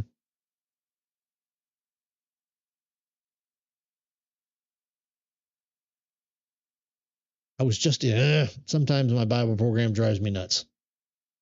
There it is. See, I am not happy with my Bible program right now. Excuse me. Okay. At the same time, the one who observes a day does it in honor of the Lord. Why is it okay in Romans 14 and not okay in Galatians 4? You see, what's the difference? See, here's the difference. In Galatians 4, they were doing it because a teacher told them, you have to do that in order to be saved. Elemental principle of the world. But Romans 14, something different might be happening. I think something different is happening. If you had been born and raised in a Jewish family, and all of your life you kept the Passover, let's call it. Let's pick the Passover as the day here. When Passover day rolled around, okay, was that first day, first month, 14th day? When that rolled around,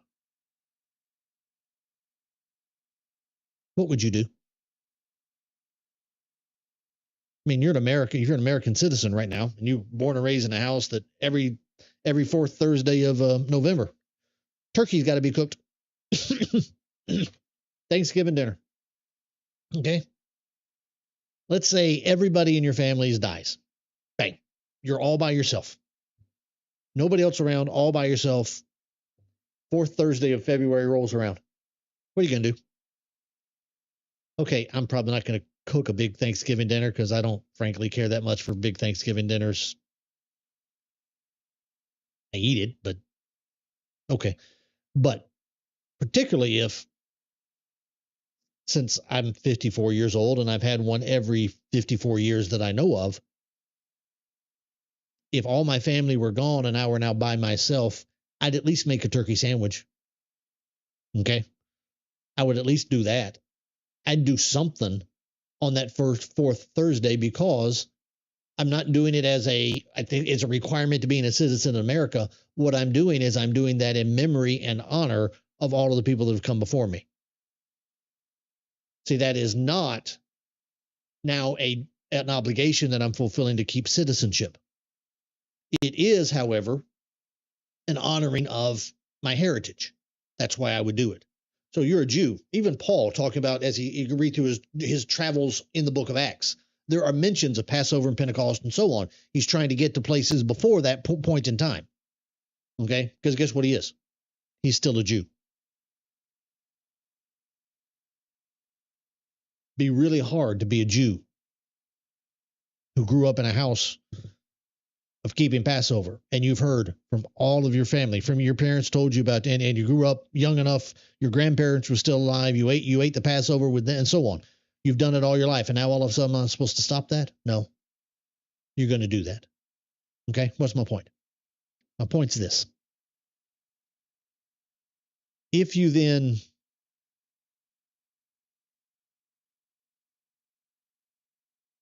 did that,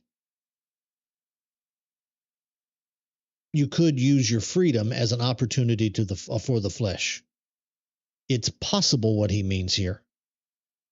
I don't think this is the likely one, but it's possible that Paul could be addressing the concept of finding peace by accepting some version of circumcision.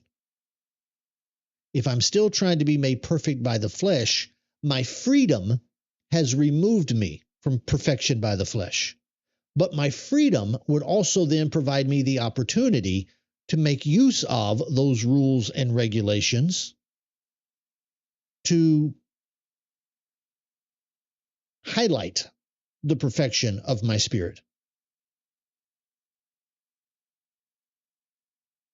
Okay? I think that's possible. That would make some connection to the chapter, the paragraph right before it. Okay? That's a thought that I cannot get completely out of my brain as I look at this phraseology. Now, let me get to the one that I think is probably the one that it actually is. Part of the problem that these Judaizers had with the doctrine of Paul was that he wasn't being stringent enough. Okay, just like the Pharisees in Mark chapter 7, they see the disciples of Jesus eating some food and they say, how on earth are these disciples of yours, Jesus? How on earth are they not washing their hands all the time? We have an obligation to make sure that we don't do anything unclean. We need to make sure that we wash our hands all the time to make sure that we don't actually go too far and do something that's unclean. So they created all kinds of rules and regulations as stopping points, barricades, to stop you from getting to the unclean part. And Paul, they were hearing him say, well, you don't have to worry about all those barricades, all those speed bumps on the way to uncleanness. You just don't get unclean. And so he was removing all the speed bumps. In the Pharisaical mind, what that meant was that when you get there, or when you take all those speed bumps out of the way, it's just a straight run. You can just run straight to the uncleanness and you'll certainly go unclean. The way we stop from being unclean is to have all the speed bumps to slow us down and give us plenty of opportunities to stop. See, that's an elemental principle of the world. That's exactly how we handle those things. Okay?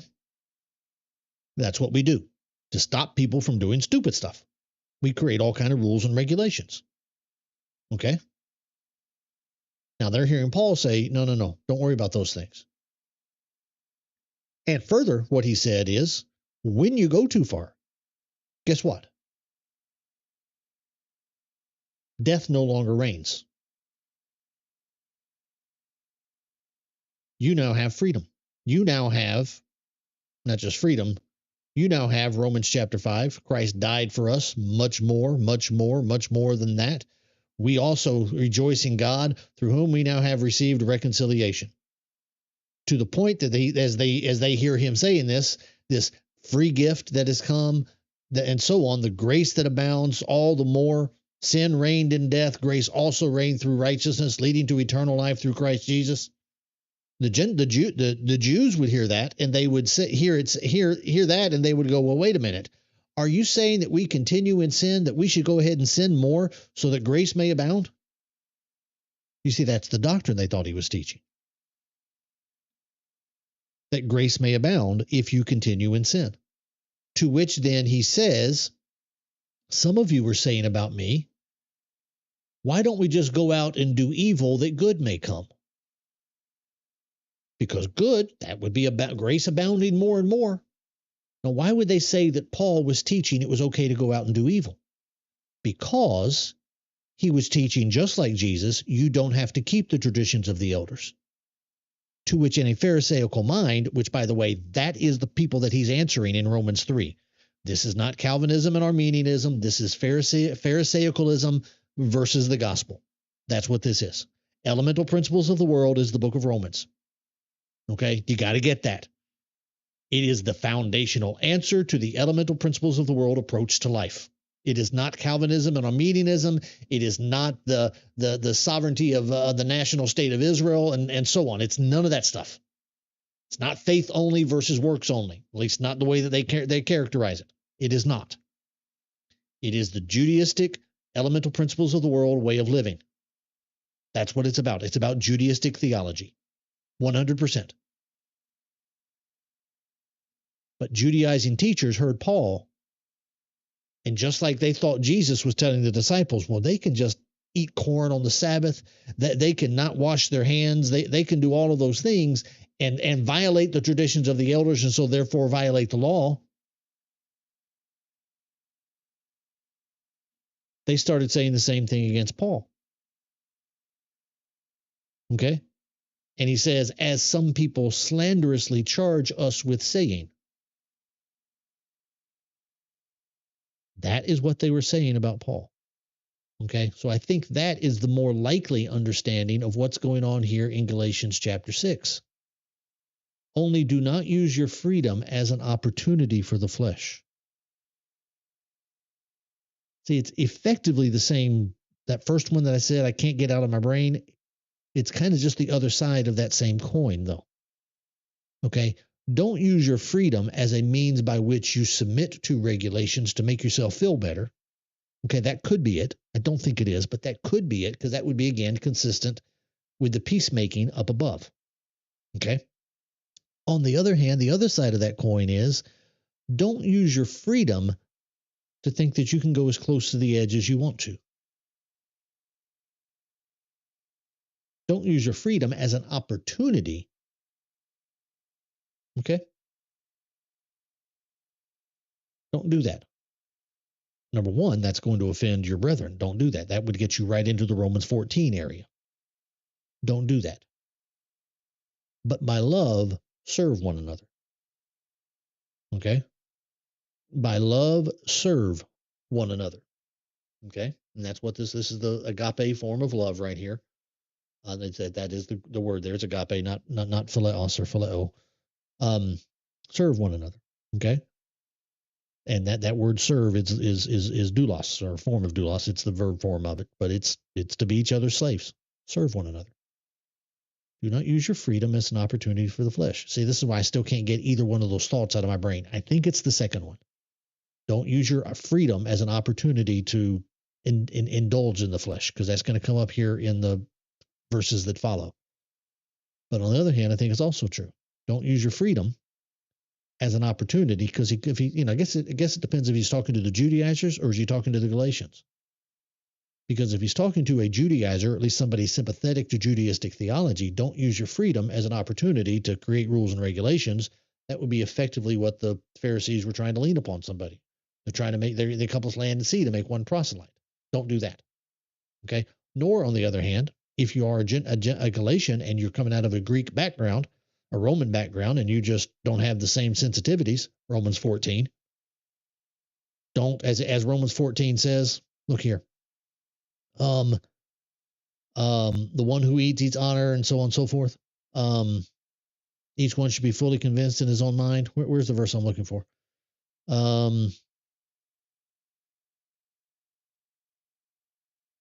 There it is, verse 21. Well, let's start with verse 20. Do not, for the sake of food, destroy the work of God. Okay, if that is the same statement as do not use your freedom as an opportunity to the flesh. Okay, that's why I think it fits better. I like to think about the other one, but I think this one fits better. Everything indeed is clean. Okay, so you don't need all those rules and regulations. You don't need you gotta wash your hands every 3-minute rules. Okay, but it is wrong for anyone to make another stumble by what he eats. So you Gentile Galatians who have freedom, don't just run over the Judaizers. This is why this makes more sense. Don't run over the Judaizers. What should you do? Well, you should not do anything that causes your brother to stumble. Okay, if you have faith, keep it between yourself and God. If you think it's okay to not wash your hands, just keep it between yourself and God. Hey, but when you're in the company of a Judaizer, or you're in company with a Jewish Christian, probably not a Judaizer because that'd be different. But you're in company with somebody who's offended by that. Hey, wash your hands. When you're at home, don't worry about it. You don't have to. But if you're going to cause your brother to stumble, and by the way, that is not just an offense. Okay, I don't have to do something just because I'm on Romans 14 now, but I don't have to stop doing something just because it offends you. Okay, if it offends you, great. What I'm supposed to do is not make you stumble. That is different than just simply offending you. Okay. Because if you're offended and you're just annoyed and you think, okay, fine, be that way.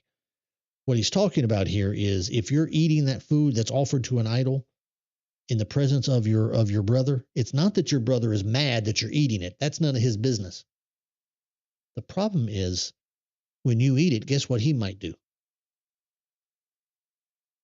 If Verse 23, whoever has doubts is condemned if he eats. There's the stumbling. It is not that he got mad that you had something to eat. That's his business. Okay, that's his problem, not yours. The problem is that he is in doubt about whether or not it's okay to eat it. And when he sees you do it, he goes and eats. That's the offense. Okay? Get back here to Galatians. I think that's probably what's being talked about here. Don't use your freedom as an opportunity for the flesh. So to use our example, what we were just talking about, meat offered to idols. Can you eat it? Yeah, you can eat it. Okay, that's what he says to the Corinthians. That's what he says to the Romans. That's what you can eat it. Sure, no problem. It's a doctrine of demons to teach that you have to abstain from meat. No. But he says don't use your freedom, which you can. You have freedom to eat it or not eat it. Don't do that. But rather through love. He just used that phrase through love back up here in chapter 5, verse number 6. Ta-da! There it is. Faith working through love. Through love, guess what? Serve. And this is the word, again, it's a form of doulos, the word slave, servant. Serve one another. All right? Don't submit to them by way of thinking that you are imperfect or incomplete. However, love them enough, have enough agape love toward them, which is a love of service and respect, that you will be willing to serve them. For the whole law is fulfilled in one word. You shall love your neighbor as yourself. Okay, there it is. Second greatest commandment of the law. Jesus asked, what is the greatest commandment of the law? Love the Lord your God with all heart, soul, and mind. Second greatest commandment is like unto it. Love your neighbor as yourself. Which, by the way, again, when Jesus says that, okay, let me pull it up here. Cited from Leviticus 19:18, okay, and then of course,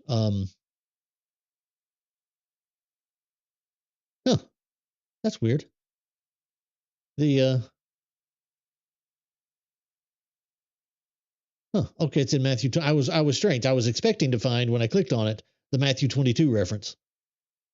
I guess because they already had it over here, because they get the quotation from Leviticus 19, but they have the reference over here in Matthew 22 at the start of it. Okay,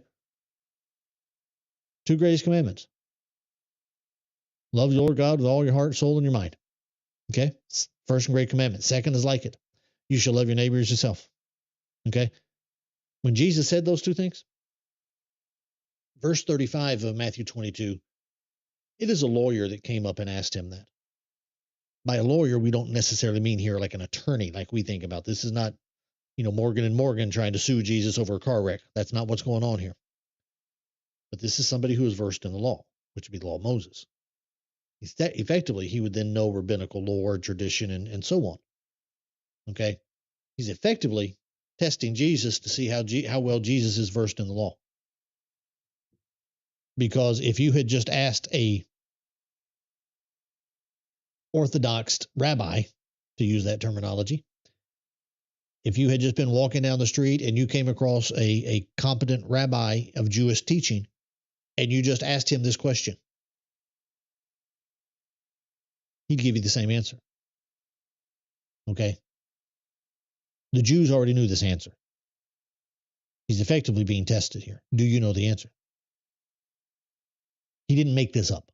They already had that answer. It was part of their idiomatic expressions. They already knew it. But the point is that in loving your neighbor as yourself, he says in verse 40, on these two commandments depend all the law and the prophets. They're founded upon it. And why is that important? Well, back here in Galatians, we are in a discussion of, am I obligated to keep the whole law by accepting circumcision, elemental principles of the world, going down that Pharisaical path? They're teaching me that I need to keep the customs of Moses. What Paul just did is to tell them, if you will just love your neighbor as yourself, and what that means is, even though you have the opportunity to do things, okay, You have the opportunity to do things, and this is where I would harmonize those two viewpoints that I just gave you. Okay? This is where I would harmonize them. Because it's two sides of the same coin, right? Don't use this as a path toward increasing your regulations. Don't use this toward a path of abusing your right, or using your rights to abuse others. Potentially to the path. Obviously, it's not. Let me say it this way. The second side of that coin is do not use your flesh, your freedom as an opportunity to sin. That's not the argument. Okay, Paul is never going to tell them that they should do that. Okay? But don't use it as an opportunity to go to Romans 14. All right? However you want to, and it's two sides of the same coin. That's why it's kind of hard to have that conversation as a whole. But I guess what I'm saying is don't lose track of it being two sides to the same coin. Because Romans 14 fits here very well. Don't do that. What you should do in your opportunity that your freedom has provided you is, above the freedom that you have, is to have a serving love mentality to the point that you will, by path of servitude, submission, slavery, you will do that for each other, which would be then encompassing both sides of that coin. Whether to those who are trying to slip in additional regulations, or whether those who are trying to exercise more freedom. And again, I'll guarantee you this. Look at verse 13. I have not read this, but I will be stunned if he doesn't do anything other than this. In verse 1, Paul spoke of a Christian's freedom and warned against the danger of lapsing into slavery. Here, the apostle again reminded believers of their freedom in Christ and warned them against being converted into license. Specifically, he charged them with not to use their liberty as a base of operation for sin, to gain a foothold. Rather than liberty being used for lust, the real goal here should be love. Okay, that's the very standard take on that text. That Paul is telling them, don't use your freedom as an opportunity to sin. Yeah, that would be true. I would not. Don't let me argue against that being a true statement. That Paul would be telling them that. Don't use your freedom as a path toward sin. Okay, ta-da, don't do that. Yeah, but that's not what he's talking about here. What he's talking about, that precedes that. Okay, you are to serve one another. Who is the one another in the discussion? I guess that's where I'm trying to get to. Who is the one another in discussion here? Well, the one another is this. The one another is one group that is telling people you have to accept all the customs of Moses. The other group would be out there saying, no, we don't. Paul didn't say we had to.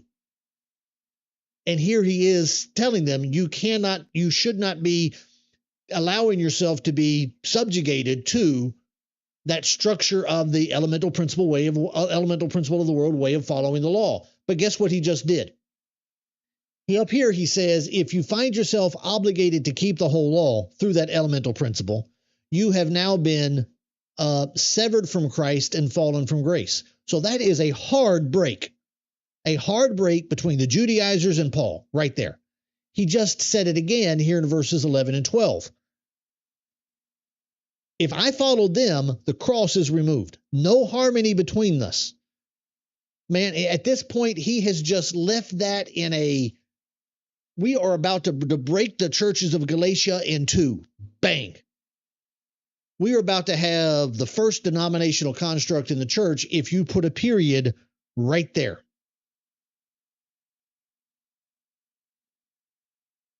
But the Apostle Paul is a man of learning and of great ability.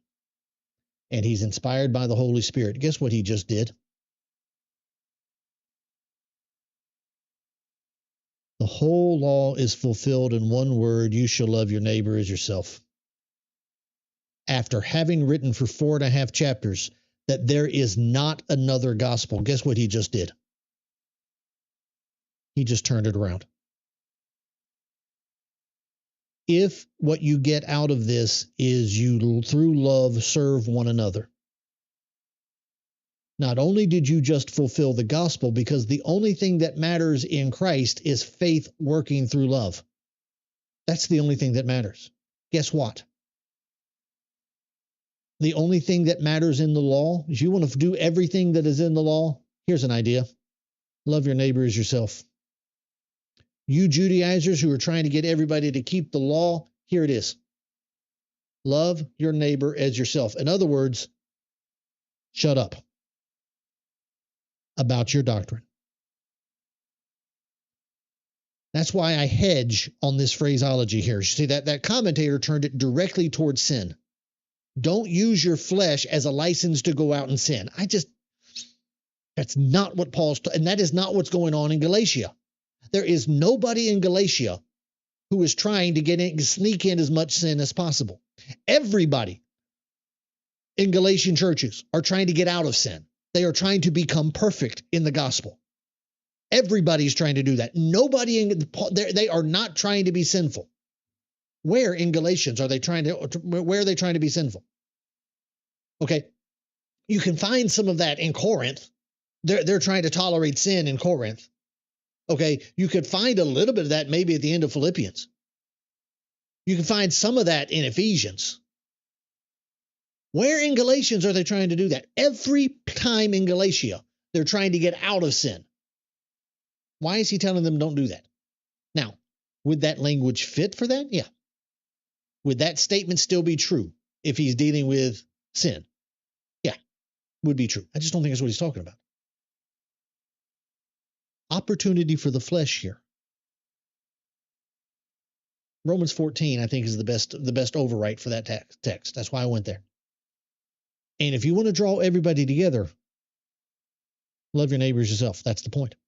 Which, by the way, as I start to wrap this up, as time's getting out of me, I said probably 30 minutes ago, whatever it was, there's no difference between the law of Moses and the gospel.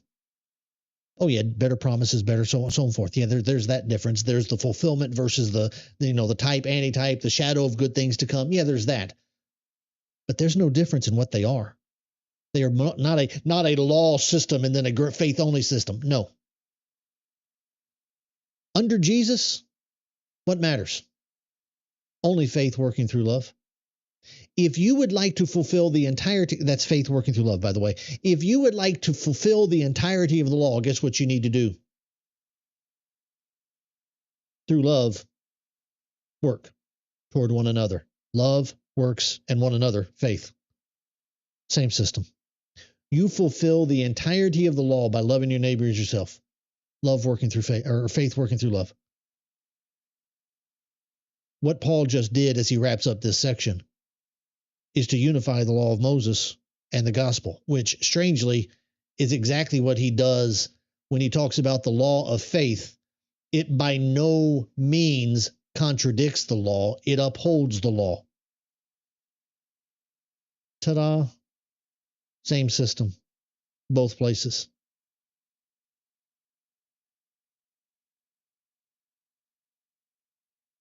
And then down here, but if you bite and devour one another, watch out that you're not consumed by one another. You're going to tear up the church. The church needs everything, which every joint supplies, Ephesians 2, Ephesians 4. We need both of you, because all things would be united in him at the fullness of time. We talked about that in Galatians 4 and so on. Okay? Now, you need to keep that in context. I'll go back up to Galatians chapter 1, because this present evil age, we've talked about that at length. He's dealing with the tribulation that's coming onto the church. Guess what the church is going to need as that tribulation arises? It's going to need one another. And that tribulation is going to be based upon what? The division between, it's going to be based upon the Jews rebelling against Rome. That's actually going to be the thing that causes the battles to come into play. But it's going to be based upon the division of Jew and Gentile in the church. Churches of Galatia want to survive everything that's coming. They got to get past this doctrinal problem. Anyway, time's up. Got to stop it right there. David, for the next study, how about another of the earliest books written, such as James or the Thessalonian letters? We could do that. James or the Thessalonian letters? I'll think about it. Been a while since I've taught either of those. Well, that's 3 books technically. Been a while since I've done either of those. Maybe so. I'll give it some thought. Anybody else got an idea? Let me know. And again, that's still 6 or 8 weeks away. Tuesday, we will pick up right here in verse number 16. And as I said in the introduction, this little section here is probably not one class. Okay. And for you who are regular viewers, you can probably take a nap. Because guess what we're going to be doing as we talk through these sections right here? We're going to be talking about the same stuff we've already talked about over and over again. And I need to, because this is such a commonly used text, particularly as you get to verses 19, the works of the flesh versus the fruit of the Spirit. It is such a commonly used text that I got a lot I got to deal with. Okay. Just do. So anyway, that's where we'll be starting Tuesday. We'll talk about walking by the Spirit there in verse number 16. So as always, I thank you all for being here. Had a good crowd, lots of comments. I think I got to most of the comments anyway. Appreciate y'all's participation in the class. Look forward to being back here with you, as I said, on Tuesday. Until then, as always, it's my prayer that you will go out and make your day a great one for God. Have a good day, everybody.